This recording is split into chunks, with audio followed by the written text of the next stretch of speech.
తీవ్రమైన లయబద్ధమైన డప్పుల సంగీతం వాతావరణాన్ని నింపుతోంది.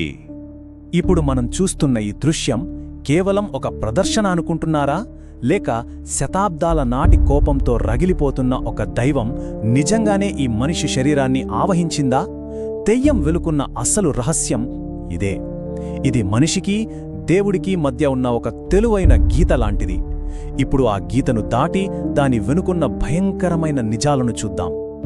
కేరళలోని ఉత్తర మలబార్ సంవత్సరంలో కొన్ని నెలలపాటు ఈ ప్రాంతంలో భూమి మీద స్వర్గం, నరకం రెండూ ఒకేసారి కళ్ల ముందు కనపడతాయి. ఇక్కడ జరిగే తెయ్యం అనే ఈ ఆచారం చూడ్డానికి చాలా అందంగా, అద్భుతంగా ఉంటుంది. కానీ దాని లోతుల్లోకి వెళ్తే భయం పుట్టించే శక్తులు దాగి ఉంటాయి. ఇందులో అందర్నీ ఆశ్చర్యపరిచే విషయమేంటో తెలుసా? దేవుడి రూపాన్ని ధరించేది సమాజంలో అట్టడుగునా అణిచివేయబడిన కులాలకు చెందినవాళ్లు. కొన్ని నెలలపాటు వాళ్ళు దేవుళ్ళుగా మారిపోతారు. ఎవరైతే వాళ్ళని అంటరాని వాళ్ళుగా చూశారో వాళ్లే వచ్చి వీళ్ల కాళ్ల మీద పడతారు. భయంతో, భక్తితో పూజిస్తారు. ఇది కేవలం ఒక పూజ కాదు, ఇదొక సామాజిక తిరుగుబాటు. అయితే ఈ దైవత్వం వెనుక ఒక మనిషి తనని తాను కోల్పోయే ఒక నరక యాతన ఉంది. ఒక మామూలు మనిషి దేవుడుగా మారాలంటే ఎలాంటి బాధను అనుభవించాలో ఇప్పుడు చూద్దాం. ఈ మార్పు అనుకోకుండా జరగదు. దీనికో పద్ధతుంది. ముందుగా ప్రమాణం చేస్తారు. ఆ క్షణం నుంచి ఆ వ్యక్తి తన మానవ జీవితాన్ని వదిలేసినట్టే.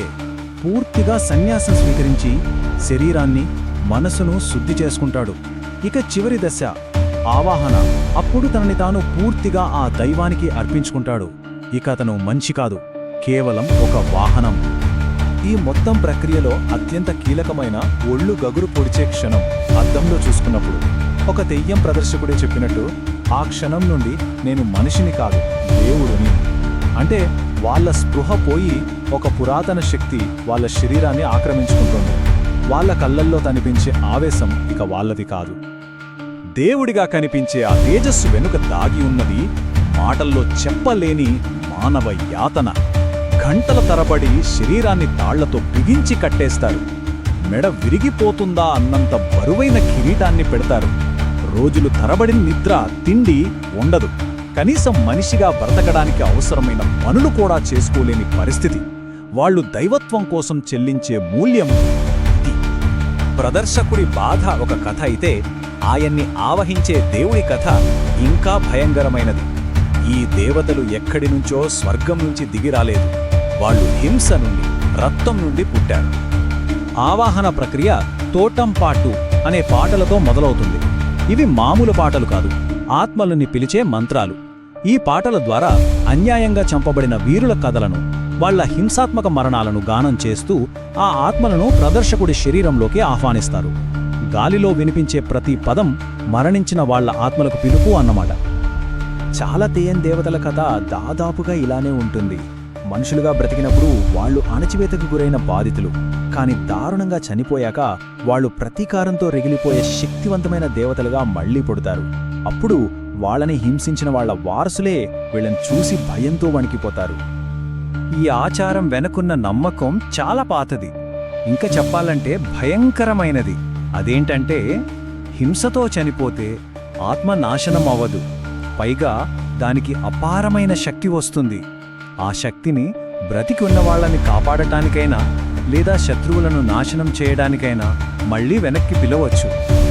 దెయ్యం కథల్లోని ఈ హింస, ఈ ప్రతీకారం కేవలం కల్పన అనుకుంటే పొరపాటే. కేరళ చీకటి చరిత్రలో దాగి ఉన్న కొన్ని నిజాలకు ఇది అద్దం పడుతుంది.